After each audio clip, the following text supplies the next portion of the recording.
But when we look at implementing local policies, we have to understand how those policies need to be organized, the education process that comes into play, and really identifying the parameters of the problem that a community might have with lead.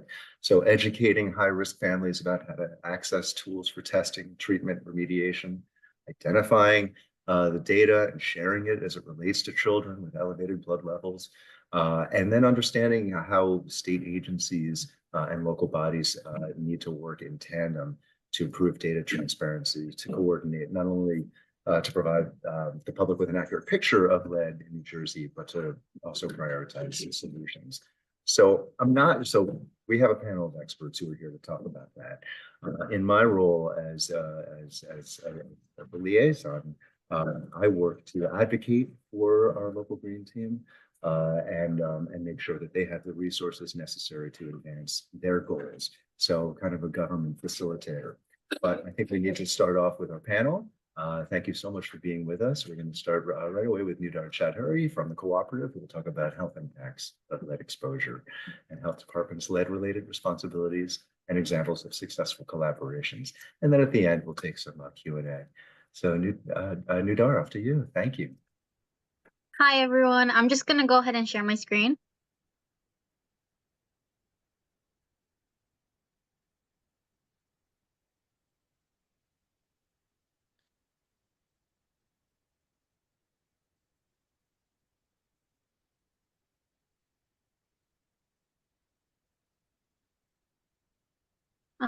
So my name is Nudar Chowdhury. I'm the program manager for Lead and Healthy Homes at the Cooperative.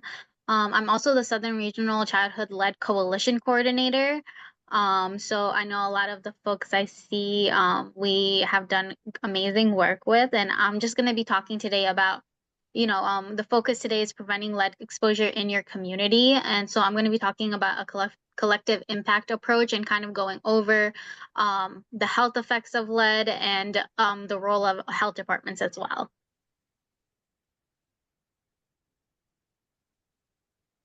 Can everybody see my screen okay? Yeah, okay, awesome. Just to go really briefly into my role. So I'm the program manager for Lead and Healthy Homes at the Cooperative, which is a state licensed maternal and child health consortium, which focus on maternal, fetal, and newborn care throughout the 7 southern counties. Along with my role as the program manager for Lead and Healthy Homes, I also serve as the coordinator for the Southern Regional Lead and Healthy Homes Coalition. So this coalition really exists to bring awareness to and eliminate childhood lead poisoning in South Jersey. If you're from throughout the state, you know there's also a Northern and Central coalition. And so I work in the 7 southern counties, which is Atlantic, Burlington, Camden, Cape May, Cumberland, Gloucester, and Salem. And the coalition is made up of professionals from local health departments, healthcare providers, hospital staff, Medicaid organizations, and other community-based organizations who are really here to, help with this issue of childhood lead poisoning. So we provide professional and consumer education. So we do workshops, webinars, we do trainings for both professionals and consumers, and we have a variety of different resources available to the community.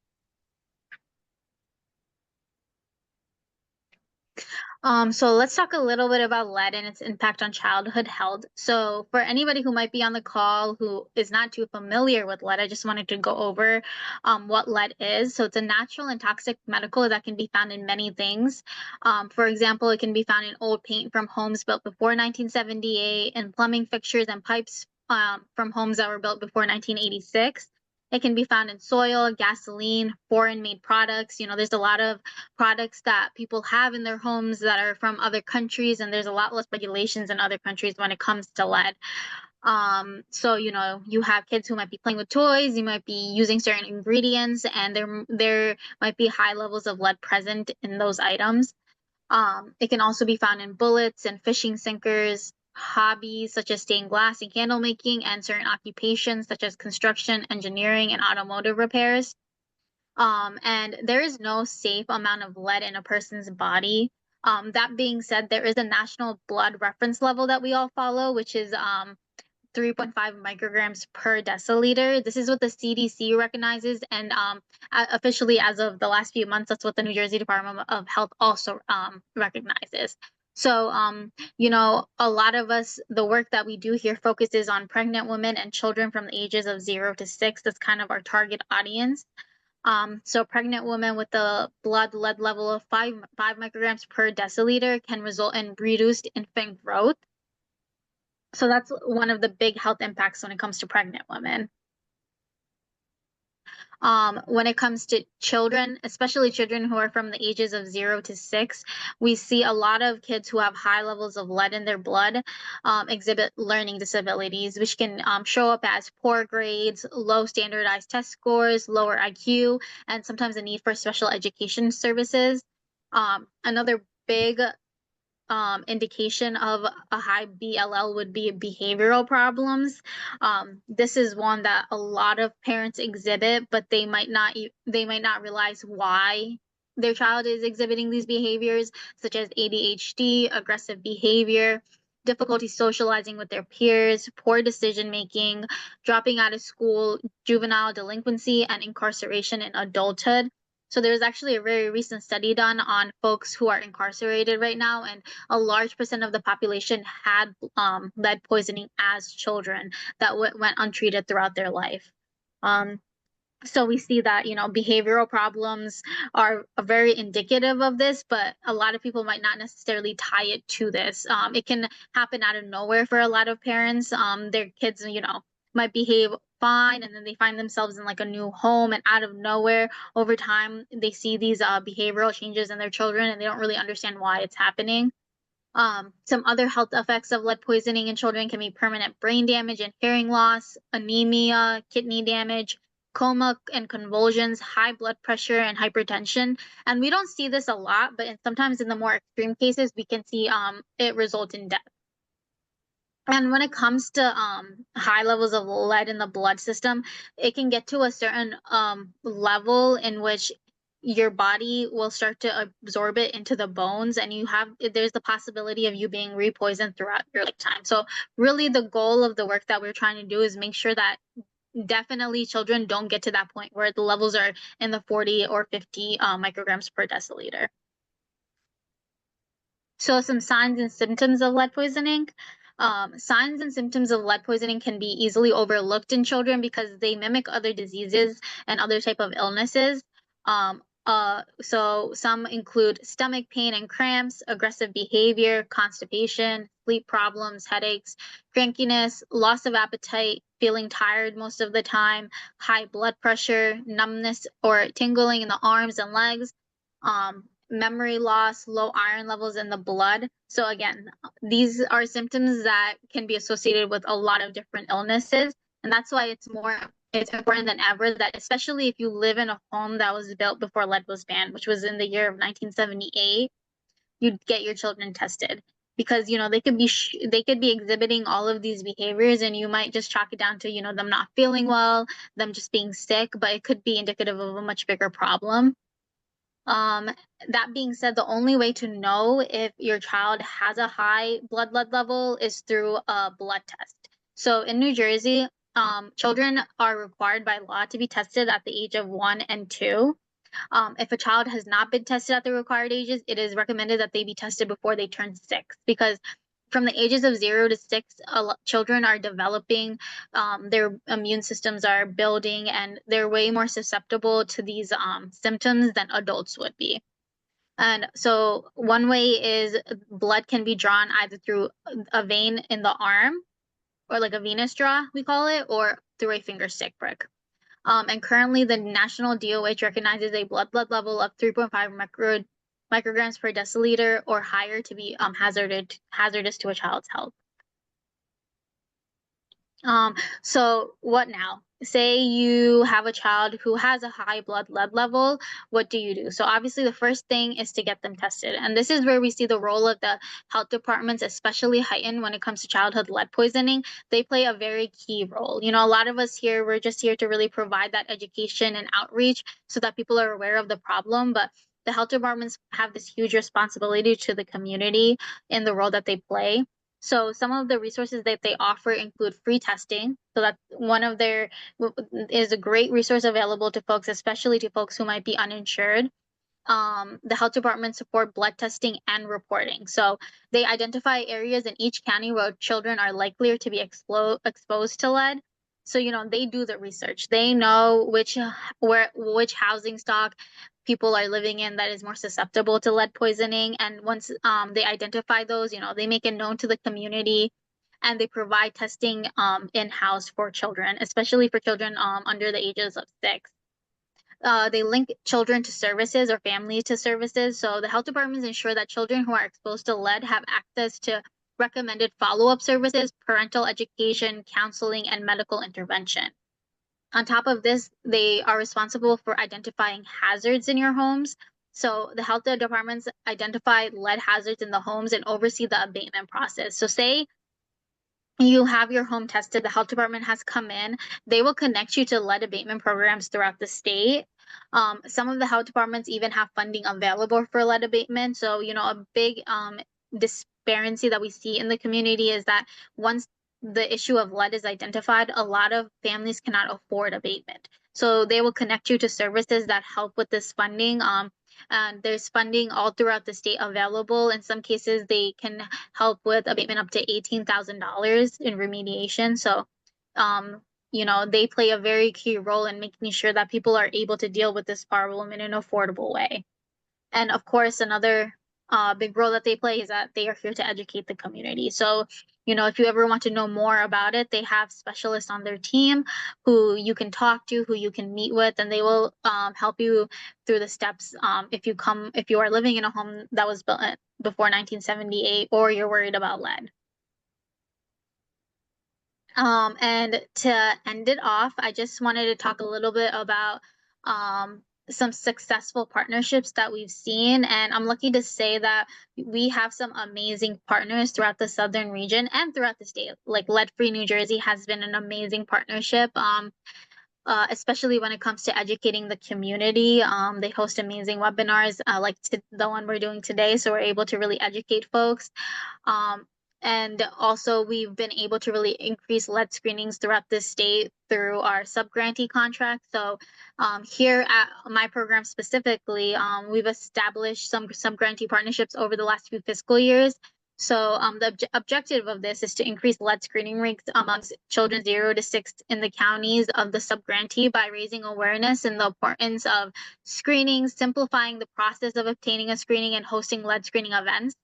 And the sub-grantees organize lead screening events in the respective county. And they also do a Rinse the Raccoon curriculum, which has been an amazing resource for the communities to become more aware about lead and just, keeping a healthy home overall. And so some notable partnerships we had is with Virtua Pediatrics Mobile Services. So they have 2 pediatric mobile service units that go out into the community multiple times a week and provides testing for children. And they don't just do lead screenings, they do physicals, they do other types of testing. So it's an amazing research that's available in the Southern County. And not only does Virtua do it, but the Salem County Health Department has actually acquired their own pediatric unit. So that's been an amazing resource in Salem as well. And so how we partner up with them is that they provide the testing and we're there to provide the education, which, has been an amazing way to really get our outreach out there. A lot of the events will be hosted at schools where there's hundreds and hundreds of students, and their parents are present during the physicals, and we're able to really bring awareness to childhood lead poisoning through this way. Another notable partner has been Jefferson Health Services. They do very similar work to Virtua in doing screenings, and again, we're able to be there to provide the education while they do the testing on site. And then I wanted to give another special shout out to another one of our sub-grantees, Green and Healthy Homes Initiatives. I know a few of them are on the call right now, but this has been an amazing partnership. We've really been able to provide both professional and consumer education together throughout the state, and really, bring all the folks who are working in lead to the table to have important conversations, to meet each other face to face, and, continue figuring out ways that we can all work together to better this work and make it more accessible to the communities that we serve. So these are just some few examples of amazing partnerships that we've had that have really benefited all of us and have benefited the communities that we serve. And that is my presentation for today. I just wanted to put my information on the screen in case anybody wanted to reach out to me afterwards. I do have to hop off the webinar in a few minutes to go to another event. But if anybody has any questions, please contact Cassie, or you can contact me directly, and I would be happy to speak to anybody. Thank you, Nudar. That was terrific and really informative. And I know that you're going to have a lot of questions. We're already seeing some come through in the chat. And thank you. Please place any questions in the chat, and we will absolutely get to them. So thank you for writing those down.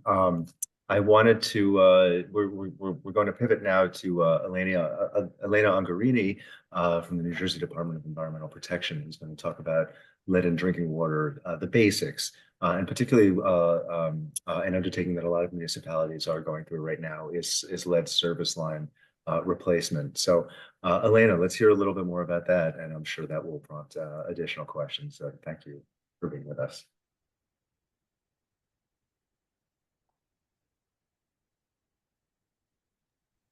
Sorry, I clicked share and then my screen changed completely and I lost you guys for a second. Okay. Can everybody see? Yes. Okay, great. Sorry, my screen went away again. So hi, everybody. Thanks for joining us today. My name is Alaina Ungarini. I work at the New Jersey Department of Environmental Protection, and I focus on lead in drinking water. I implement a lot of the laws, regulations, and requirements that come out from both the state and federal government. So today we are going to talk about some basics of lead in drinking water. So just to talk a little bit about a brief history, lead has a long use of history in plumbing. They were actually using lead in drinking water in ancient Rome, believe it or not, to transport water in their aqueducts underground. It was a commonly used material actually up until the mid-1900s to use to transport water. Lead was banned in 1986 or 87 from use in plumbing. That came from EPA. But before that, many lead service lines were installed in the ground, and a lot of them are still in use today all over the nation, including New Jersey and a lot of other states that were a little earlier to industrialize. Believe it or not, there are still a lot of lead service lines in the ground and in use today that were installed in the very early 1900s. And a common material for those is lead. So some health effects. I know Nudar went over these a little bit, so I won't repeat too much, but previously, EPA and New Jersey's focus was getting the word out about health effects that were affecting children, behavioral issues like Nudar mentioned, learning problems, issues for women who are exposed during pregnancy. But EPA and NJDEP, we've been putting the word out that these effects can happen to anybody of all ages. So it's not just children that we're concerned with, it's people of all ages, adults included in that as well. They could have issues with heart disease, high blood pressure, kidney or nervous system problems. So we wanted to get the word out about that. So a common way people have lead in their system is through their drinking water.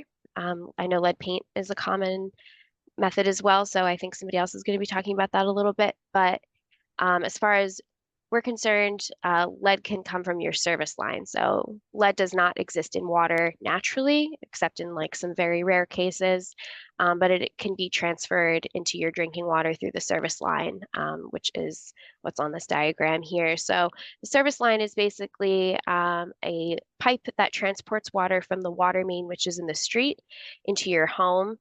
There's some nuances with that. There can be like a difference in ownership. So in this diagram here, a portion of it is owned by the water system and a portion is owned by the property owner. So that can lead to some confusion and some issues sometimes because the water system is responsible for replacing the whole service line, but the ownership is kind of split. So that can always lead to a little bit of issues. But In New Jersey, which I'll talk about a little bit in the next slide, regardless of who owns the service line, it must be replaced by the water system and they must coordinate it. So we'll talk about that a little bit. So there are a few things that are governing lead service line replacements right now in New Jersey and nationwide as well. So in 2021, New Jersey passed the lead service line replacement law, which mandated the replacement of all lead service lines by 2031. In New Jersey, we actually also include galvanized service lines under the definition of lead because we found that a lot of galvanized service lines in New Jersey have either been downstream of a lead service line, and in that way they can absorb lead and then transport it later on or release it later on. Or there have just been some health issues associated with galvanized service lines in New Jersey, so they thought it was best to include those all together and mandate those all to be replaced by 2031. There are a lot of notification requirements associated with that law. So maybe some of you have gotten a letter in the mail from your water system in the last few years saying that you're served by a lead galvanized service line that is complements of the NJDEP's requirements, or the legislature's requirements, I should say, notifying people that they are served by a lead galvanized service line, some steps they can take to reduce their exposure to lead. It includes health effects of lead, as well as any opportunities you have to replace your service line. So that's included in those letters as well. So on the national level, EPA has actually just released, or finalized, I should say, the LCRI. There's two things we're kind of working with now. The LCRR, which is the lead and copper rule revisions, and the LCRI, which is the lead and copper rule improvements. Kind of similar. They both govern lead, but the requirements are a little bit more stringent in the LCRI. And so those both require many things that New Jersey has already been doing since 2021 when our law was passed, but a few more. It changes some of the requirements for sampling. It involves school sampling more, so we'll be able to get more information about any lead that is in schools. And it requires some more notification as well. So one of the things it requires is to send letters out to homeowners who have service lines of unknown material, because part of this requirement and New Jersey's requirement is to have a full inventory of every service line in your water system, which sounds like a huge undertaking, and it is. So part of the way that we want water systems to get that information is to solicit it from the homeowners. And we'll talk about that a little bit more, but that's a huge part of this. So there's a statewide effort going on right now to identify and replace service lines in New Jersey. DEP has been putting out information to supplement what water systems have been putting out. I know, for example, New Jersey American, I think I see their billboards up a lot in South Jersey. I forget what it says exactly, but it's like an Uncle Sam reference. You know, we want you to identify your service line. So that's going on currently. So every year, as I mentioned, an inventory is required for water systems to submit to us. And we just had those submitted to us over the summer. We've processed them, and recent data shows that we have over 100,000 unknown lead service lines. Again, that includes galvanized service lines as well, in New Jersey, and over 800,000 unknown service lines that still need to be identified. So one interesting thing is we see a lot of fluctuation between each year, because we've been doing this since 2021. So a lot of water systems might not have the best information in the first year. They have a huge number of unknowns, or they think that they have, a certain neighborhood identified as non-lead service lines. Then they'll do a little bit more research, and those numbers can change. Their unknowns go down, their lead service lines go up. There's a lot of fluctuation that goes on between each year, but this is all in an effort to identify and replace all lead service lines and improve drinking water quality in New Jersey for all of its residents. So here's a question I get all the time. What can I do to help? I'm just, a constituent. I don't have power over my water system or, power in government. So the biggest thing that we're recommending that people do at this time is to help identify your service line material. So like I said, there's a huge number of unknown service lines in New Jersey. And again, water systems are required to find out that information and submit it to us, and then go and identify the ones that have to be replaced. So this is just a simple graphic, kind of gives you a little idea of what some common materials are in New Jersey. So obviously we're looking for lead. It is a shiny silver color, usually kind of dull, very easily scratchable. So you can, take a coin and scratch it or a key and scratch it. A magnet test is something that we also recommend people to use. So lead service lines will not be magnetic, but they will be kind of dull and easy to scratch. Kind of similar to that is a galvanized iron or steel pipe. These need to be replaced as well. They are also silver and grayer color, usually pretty dull. Sometimes they look like they've been like speckled a little bit. It's like a speckly metal. These are magnetic, so if you take a strong magnet up to them, it will be magnetic. Another common one is plastic. These are pretty easy to identify. It's plastic. It's usually white or black or gray. Does not contribute to lead in your water supply. So this would be a non-lead service line that would not require replacement. And then the last common one we have up here today is copper pipes. So these reveal, it looks like a shiny penny color. Sometimes they're dull or painted over, or they're older, they've turned green, kind of like the Statue of Liberty. So you might need to give them a scratch to see what the metal is underneath. This will not work with a magnet, so you can tell that it's not a galvanized iron or steel pipe. And these do not contribute to lead in your water supply either. So this is considered to be a non-lead service line as well. So usually, let me actually go back really quickly to show better on this diagram. So typically, if you have a basement, that's where you can find your service line. It'll be after your shutoff valve, which is what you or a plumber would turn off when they're doing any sort of internal plumbing work. But you'll see usually that there is a pipe that feeds into the wall of your home or the ceiling of your basement or something like that. The shutoff valve will be there. Anything between the wall and your shutoff valve is considered to be your service line. Typically in the biz after your shutoff valve, we consider that to be internal plumbing. So what your water system is looking for is this little sliver of pipe right here that is between your wall and your shutoff valve. So you can take a look at these different materials and kind of determine what you have. And then we recommend that you contact your water system and report your lead service line materials or your service line materials to them because they are collecting that information and they should be providing you with an opportunity to do so. So that's all I had. Thank you very much. Were there any questions? I can't see the chat, so. Thanks, Alaina. We're going to aggregate the questions, I think, Sure. just to keep things. But I do have one, though, for Sure. you.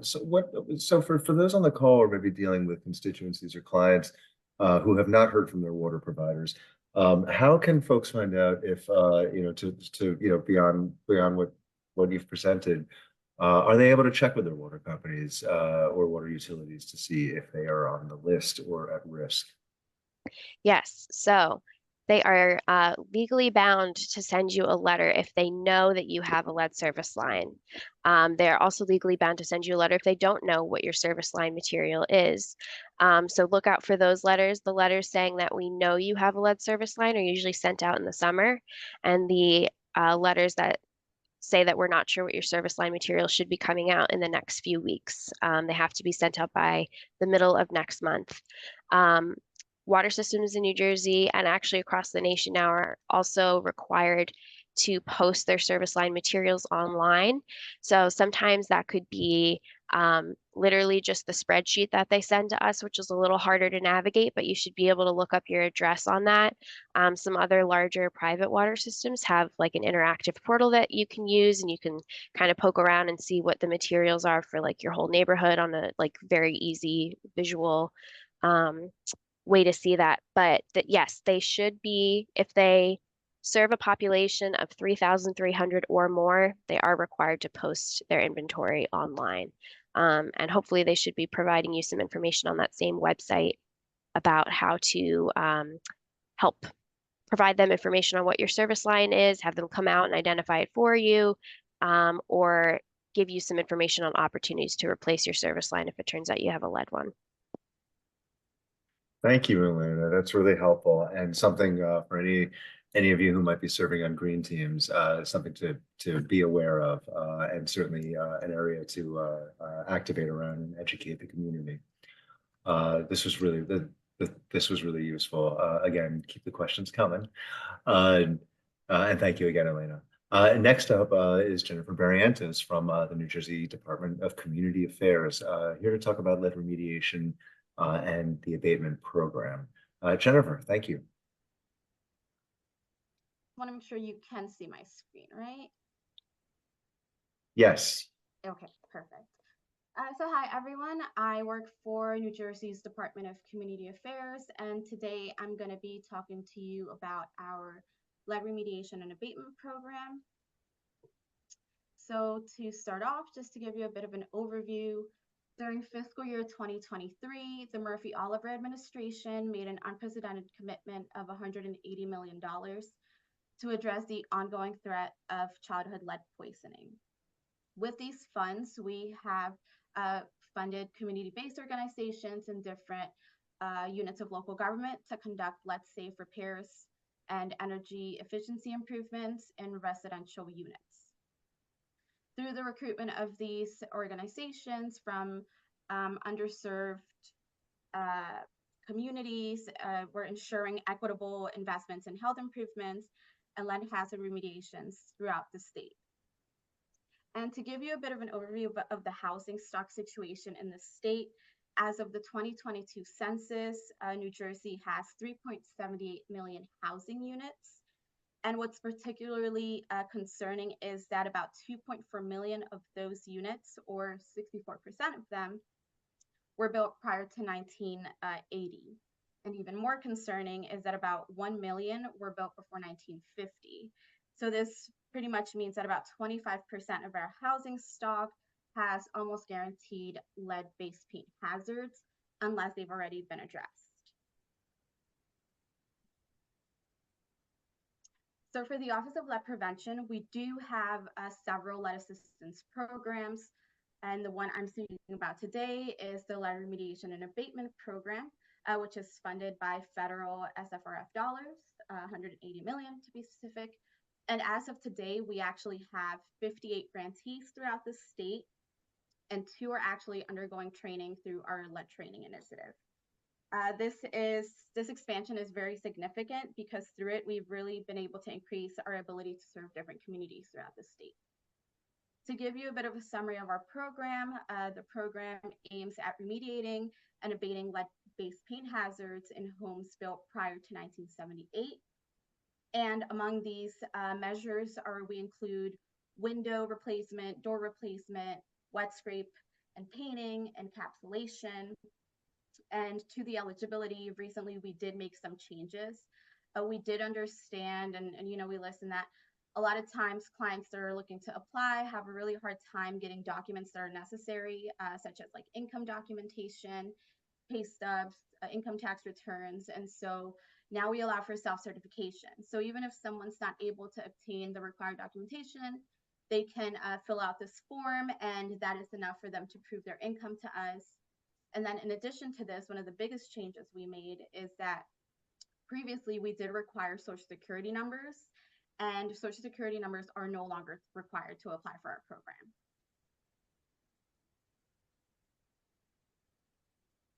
Here are some additional examples of allowable measures. Again, window replacement, door replacement. I know we also allow for minor roof and plumbing leak repairs. And the reason we allow for this is because a lot of times it is necessary to protect the integrity of the work that has been done for the lead remediation work. And we also allow for temporary relocation of occupants. A lot of times when people are applying, one of their concerns is, okay, well, what do I do if I need to move out of the house while the work is being done? And this is covered as part of the program, and we cover up to 15 days of relocation. So specifically, this covers hotel costs, meal costs, and when necessary, it does allow for if they need belongings in storage to be put away in storage for them. So we also cover that. And we try our best to coordinate with the contractors to minimize the displacement time for those applying. Jennifer, I'm sorry to interrupt. Can you, people are having a bit of trouble hearing you. Are you able to get a little closer to your microphone or speak a little louder? Can you hear me more now? Is it better now? You can hear me now? Yes. Okay. All right. Awesome.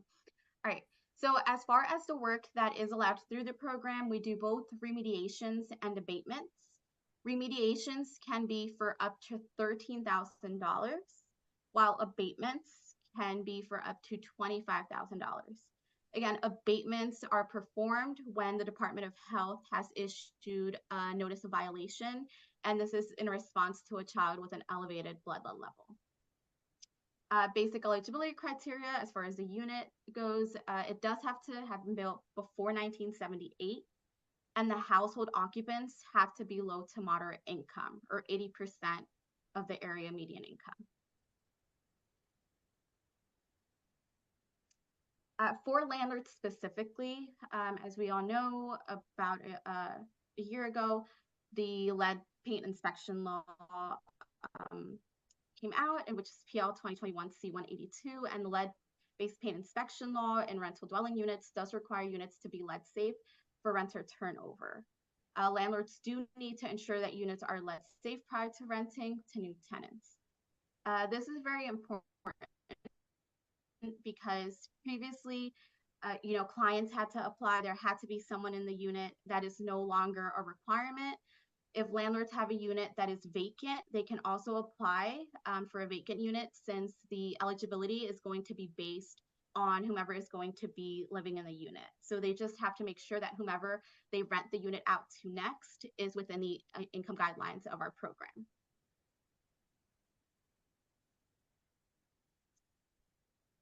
In the past year, we have also implemented an online application portal. It's meant to streamline the application process, and both landlords and tenants can apply through this newly created portal. It's extremely user-friendly, and documents are uploaded directly into the portal. We do understand that sometimes clients have a very difficult time uploading documents, so we don't want to steer them away from going into the portal. The portal does allow them to submit an application even if they don't submit any documents. What ends up happening is that the application is directed to one of our grantees, and then the grantees contacts the applicant to assist them in uploading and completing the rest of their application.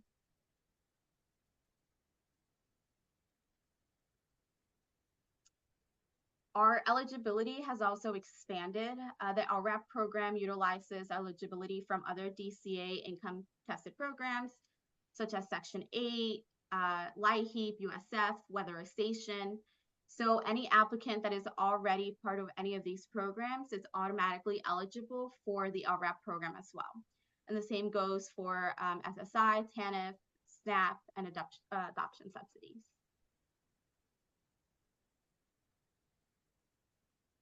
So through our Lead Training Institute, while we already have gathered all of our current grantees that are going to be implementing the LRAP program, we are currently in the process of building contractor capacity as well, because we understand that that's also very important.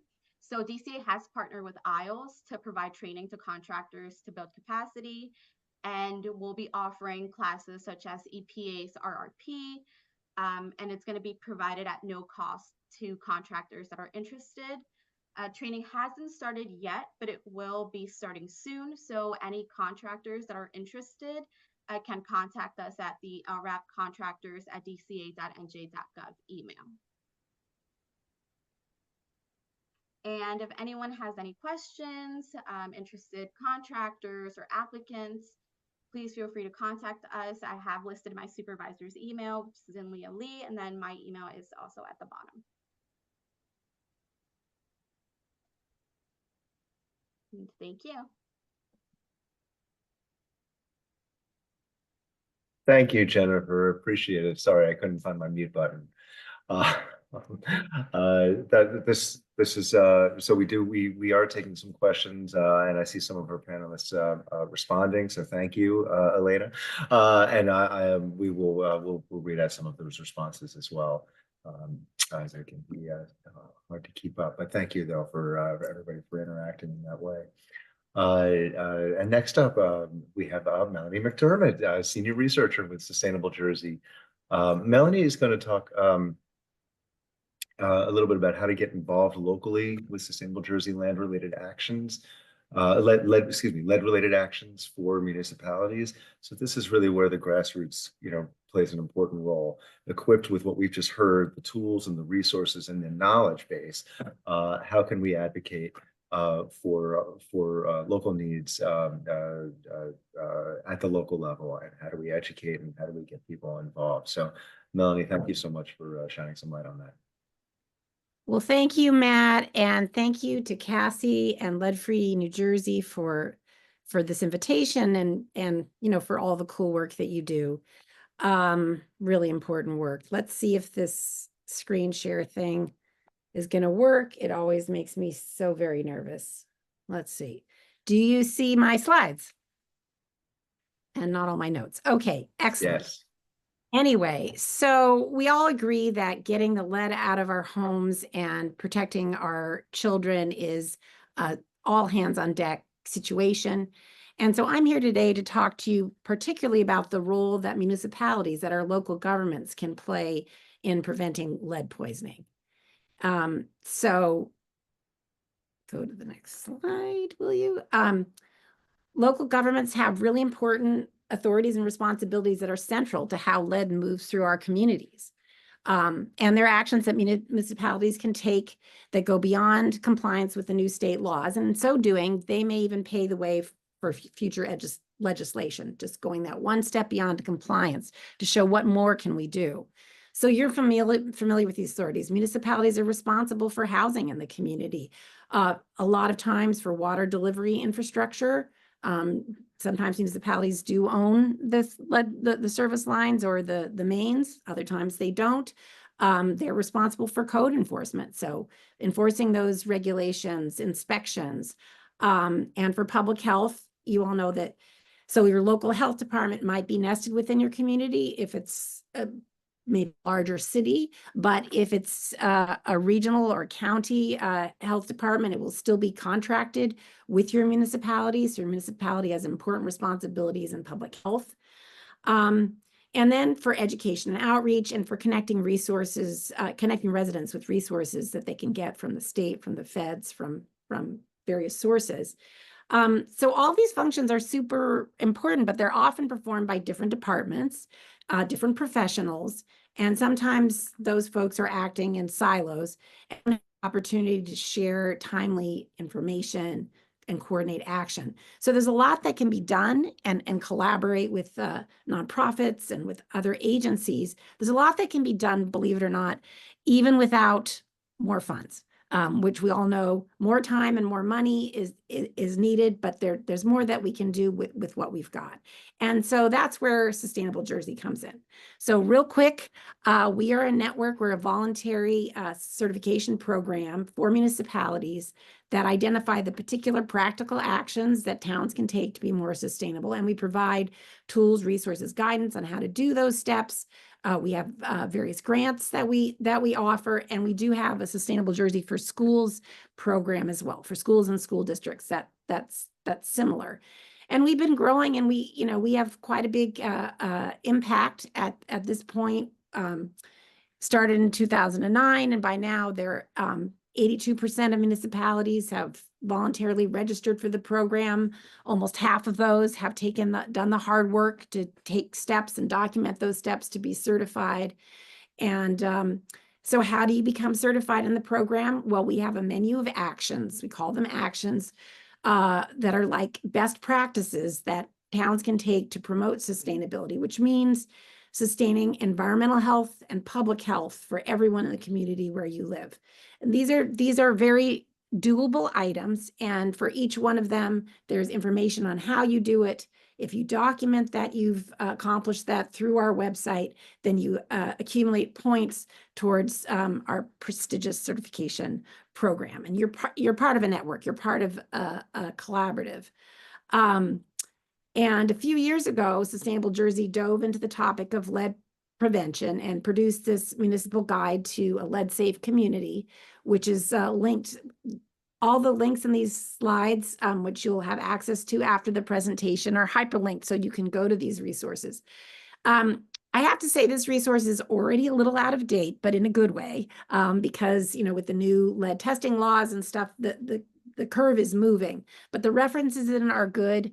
And so there's various strategies municipalities can undertake, many of which, not all of which yet, are correspond to Sustainable Jersey actions. And thanks to Cassie and colleagues and this opportunity, we've just sort of done an overhaul and refresh of the 7 lead-related actions in the program to bring them up to speed with the new legislation, updated resources.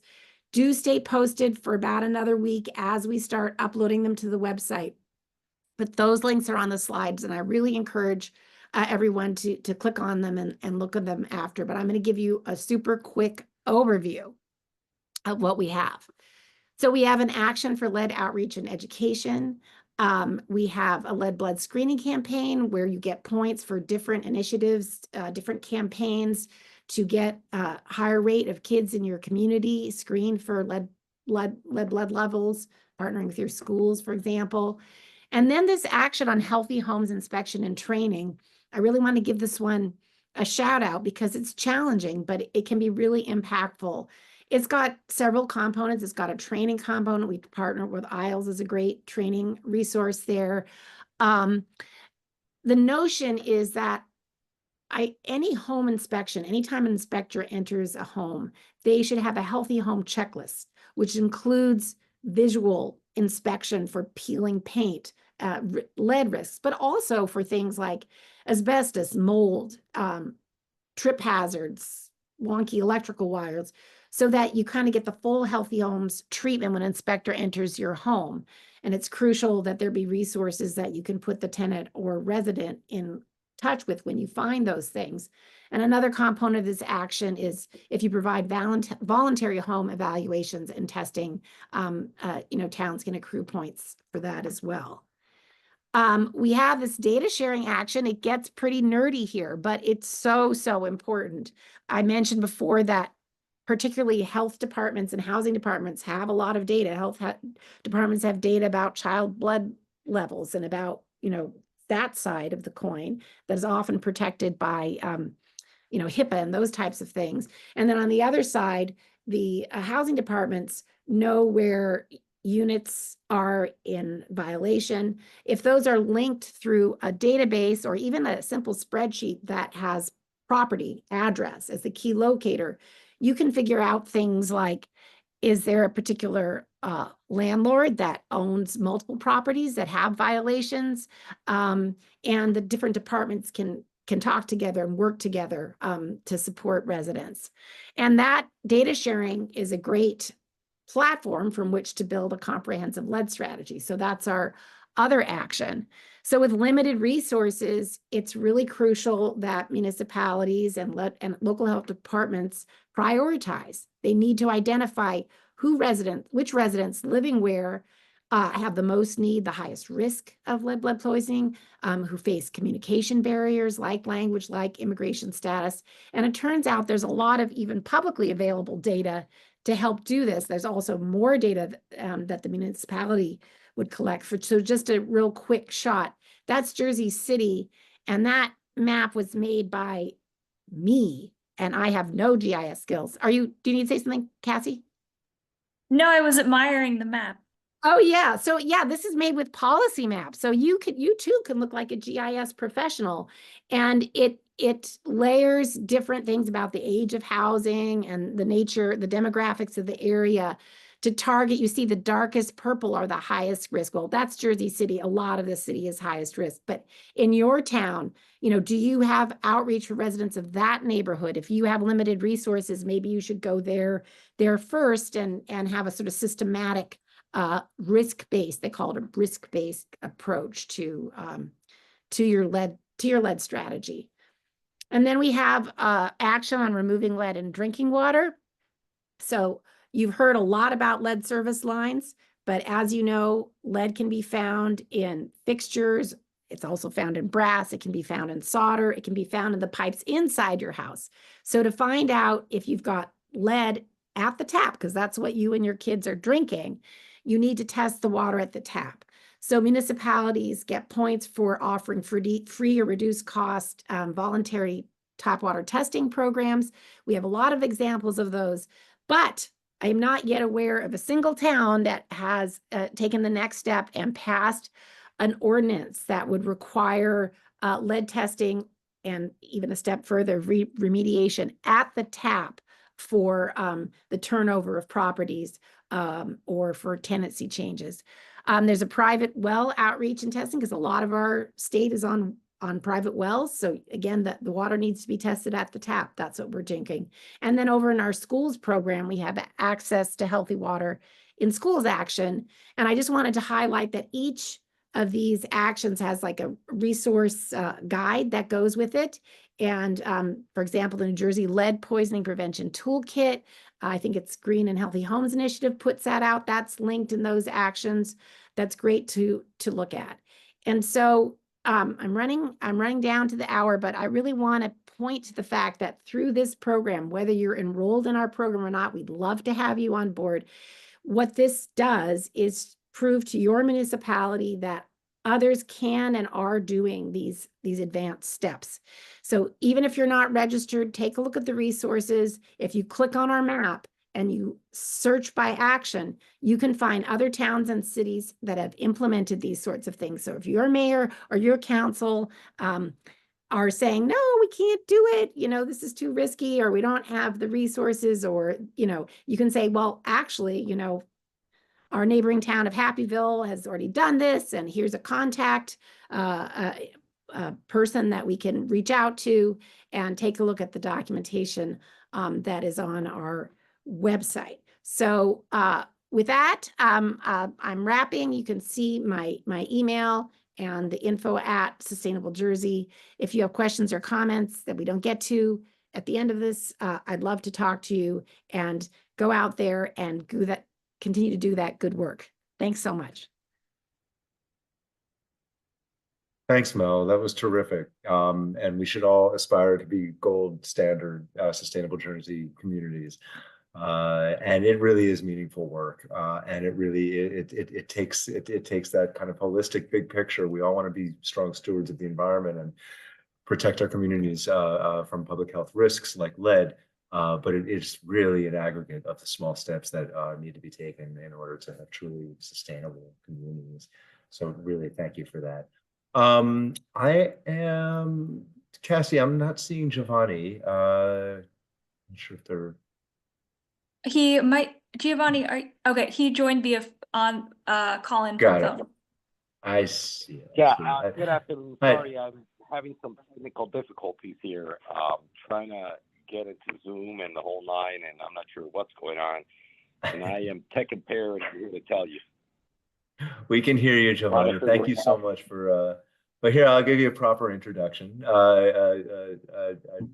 Geovanni Cantizano from the Puerto Rican Action Committee, PRAC of Southern New Jersey, is a lead-free New Jersey community hub leader, a provider, and also a provider of the New Jersey lead removal grants through the Department of Community Affairs.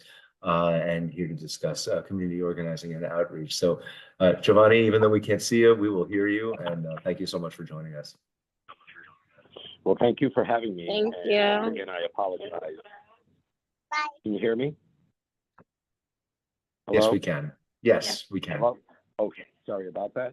So once again, I apologize for not being able to get on camera here. But thank you for having me. Glad to be here. As mentioned, we're PRAC of Southern New Jersey is one of the 58 agencies grantees that has received funding from the Department of Community Affairs in order to address lead hazards out in South Jersey. So we currently cover Salem, Cumberland, and Cape May counties. And we certainly see our fair share of that 25% housing stock out in at these locations. We have been in operation for about 2 years now, and every day is something new. We learn something new. We're here today to talk about one of the things that we'll talk about is outreach and what we're doing in terms of that outreach and community organizing as well. But the outreach we're focused on the Cumberland County area at this point, although we do some outreach in the Salem and Cape May County areas as well, but where the main focus is Cumberland. As a result of the greater numbers that we see in Cumberland County, not to mention the high levels of blood lead levels that are upon testing that we see in the county as well. We are fortunate to work with both the Highland Department of Health as well as the Cumberland County Department of Health, both of which are great and seem to really care about communities that they're serving. The outreach efforts, again, in Cumberland County, we are knocking on doors, from out in Highland and Bridgeton at this point, two of the three larger cities in the county. Millville, we will be placing some focus in that area as well, more focus in that area as well soon enough. But we are participating in monthly events that are both internal, whether by other programs, sister programs, and as well as events that are hosted by other organizations and partners. It's funny. As much information as many times as we get out there and talk to folks, it never ceases to amaze me the number of individuals that we come across that really don't have an idea how bad the effects are of lead, and frankly don't even know that there's lead in their homes, whether it be homeowners or renters. And at this point, I believe that landlords are to share some information regarding any lead hazards that may be present if they have not already been addressed through any remediation or abatement efforts. But I'm really surprised at the number of folks that don't have any idea. And I think that as part of the community hub for Southern Jersey, our focus is to educate community members about the dangers of lead exposure, the roots of the exposures, whether it's through paint, soil, water, which we're learning a little bit more about, dust, and so on, and really promote the testing of the homes and children. Even when you look at a million homes across the state, and you think about that 25%, it almost seems like 58 agencies or grantees to do the work is not enough. We can't move fast enough to be able to address all of these homes and what I would say a timely fashion, which is yesterday. So DCA is certainly doing a lot of good work in terms of outreaching, getting information out there, coming up with the CRM system where it facilitates, to some degree, facilitates the process of applying for services. My concern there a little bit is that those folks that unfortunately do not have the reading levels or comprehension or even the language barriers that exist in order to even begin trying to get into such a system. And it's the good thing there is that those that are reached on a face-to-face basis, whether it be through an event or visiting the office or cold calling or whatever the case may be, we're available to be able to assist in the application process. So that facilitates a little bit, but we still have some other areas of concern that I think that need to be further addressed. But so with the outreach, we continue to plug away. Again, whether it be knocking on doors, whether it be cold calls, whether it be these community events or presentations and individual organizations such as the churches and whatnot that give us the opportunity to share the dangers and the hazards of lead exposure. And our efforts also, as I mentioned earlier, we need to part of our intention is to share information with the folks out in the community, but also getting them involved and kind of providing a way in which their voices can be heard. And that's where the community organizing will come in. We're currently working, looking to hire 2 individuals, one that will coordinate all efforts for the operation for the hub, as well as someone that will assist in the outreaching process as well. But once we have those folks on board, our intent is to once again identify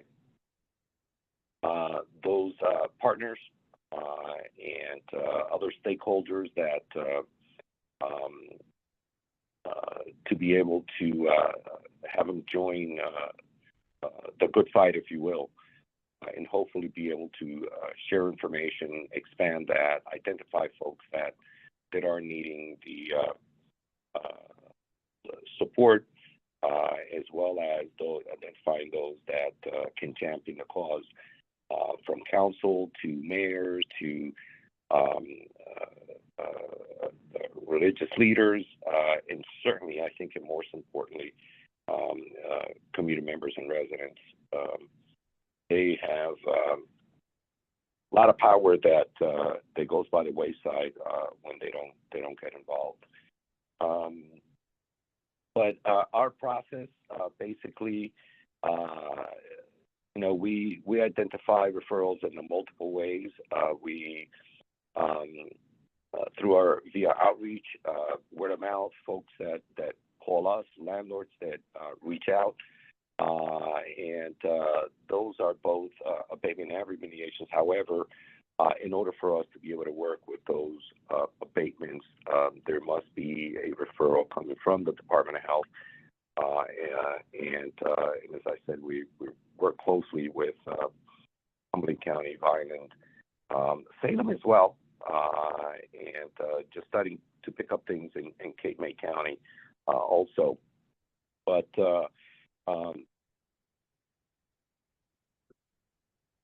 those referrals in order for us to be able to address those abatements. Once in a brief overview, we go through the application process, determining eligibility. Once that eligibility is ascertained, and those cases moving forward, testing, of course, has to take place, and we do a simple swab test just to identify that there is lead present. And then we bring in the big guns. At that point, a risk assessor comes in, professional firm, also certified by the Department of Community Affairs to provide and deliver the service. Excuse me. And they come in, do their work, their magic, send us those risk assessment reports, which allow us to then create those scope of work and be able to discuss it with the pool of contractors. We work with a pool of contractors and discuss it with the contractors. And we work that on a rotating basis, if you will, and try to look for the lowest bidder, trying to protect those taxpayer dollars. And once we have a pricing in place and negotiated, we discuss the scope with the homeowner, the renter, and the landlord. And obviously, in the case of a landlord, they're the ones that provide authorization for all the work. If it's an abatement, walkthroughs and whatnot, inspections are done with the Department of Health, along with the Department of Health. The work gets done, they approve the scope of work. And at that point, the work begins. Clearances are scheduled. They come in.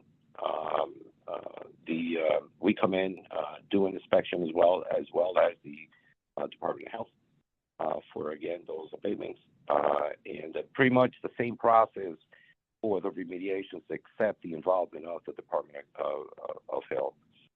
And once that's in the clear, they'll let us know. Meaning the Department of Health will let us know. Everything is cleared on their end. The risk assessor also provides the clearance reports, indicating that it's good to go on their end as well. And at that point, those results are shared with renters, homeowners, and landlords for their records. At that point, the new law that was implemented and has gotten some revisions since. Still, I still struggle myself, and certainly some of the landlords that we have come across, kind of identifying what some of the what would it be, whether the municipality goes with the visuals and the wipes, or one or the other, or both, and what that process is for them to be able to get the lead-free certification for the abatements. That's a little tougher than the certifications for lead safe. So it's one of the things that we want to focus on. I think that the collaborative, Lead-Free New Jersey Collaborative, has done a great job in involving quite a lot of knowledgeable folks, and that share quite a lot of information. Has a very strong steering and advocacy committee that certainly provide a whole lot of information and support. And again, I'll be talking soon to Ms. Heather Sorge regarding her expertise in terms of the community organizing that we are about to undertake. So hopefully we'll come up with a good plan of action and start making things happen. I love that, Geovanni.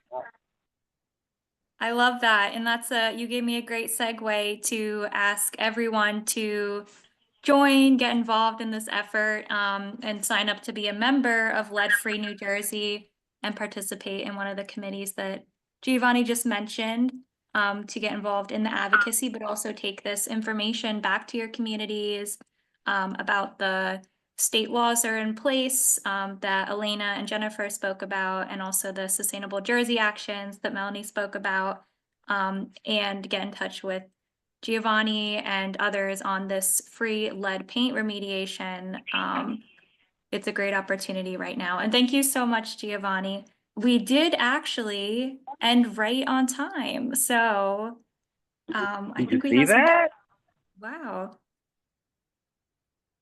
I kind of stole the thunder from Matt, sorry. But if anybody has any questions, we have time for people to go off mute and have a conversation. Yes, how you doing? I have a question. Could you hear me? Go ahead, Taurus. Okay, my question is, I'm a renter, and who pays for the lead abatement removal? Is it the tenants or even the landlord? Well, this is Geovanni from PRAC. Thanks for the question. Thanks for listening in. I'm hopeful that you have been able to get some really good information out of this. Certainly the intent. But when it comes down to whether it's an abatement or remediation, either way, the responsible party in reality is the landlord, and the homeowner occupied, of course, the homeowner. There is the tenant should not be paying for anything, including relocation, which is necessary by regulations when an abatement is being conducted. So if the Department of Health is ordering an abatement of the site, then the landlord is responsible to secure a contractor that is certified to do this kind of work, so that it can be done according to regulations with all the safety features in mind. But the landlord is ultimately responsible. Again, the Department of Community Affairs has provided funding to these agencies to be able to assist with this sort of thing, both on the abatement side and the remediation side. Oh, okay, thank you. Yeah, because my landlord told me that I had to bring 4 pay stubs in order for them to do it, but I said I'm not the owner, and then he told me my lease can't be renewed if I can't do that. Well, this is one of the things. I mean, one of the advantages and the flexibilities that the Department of Community Affairs has afforded applicants is that the application can be done through the landlord, or it could be done through the renter. Now, typically, what may be happening there is that typically what you have is that the renter it's easier to qualify and be eligible for services around lead. So maybe that's what's happening. Their income information is really necessary to, I guess, kind of ascertain information about, the income levels in which folks are taking advantage of. But the reality is that when you apply through online, there is an opportunity to upload these documents. But if for whatever reason the individual is unable to furnish that documentation, there is attestation in there, that certification that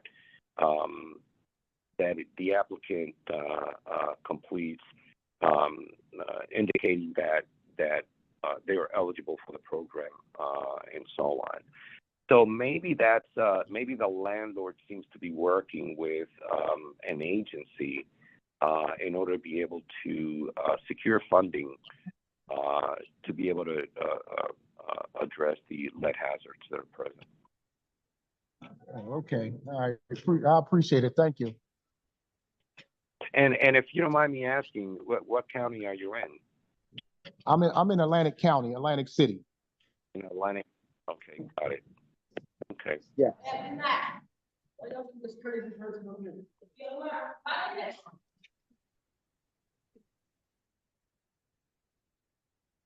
Great. Any other well, if you do have another question, I just wanted to mention Vicky Benetti earlier asked, do letters on service lines go to property owners or to occupants who may not be owners? And thank you, Alaina, for responding. These letters are required to be sent to property owners. Landlords who receive these notices are required to provide that information to their tenants by either hand delivering the notice or posting it in a location where all tenants can see it, such as a mailroom. So thank you, Vicky, for the question. Thanks, Alaina, for the response. Anybody else?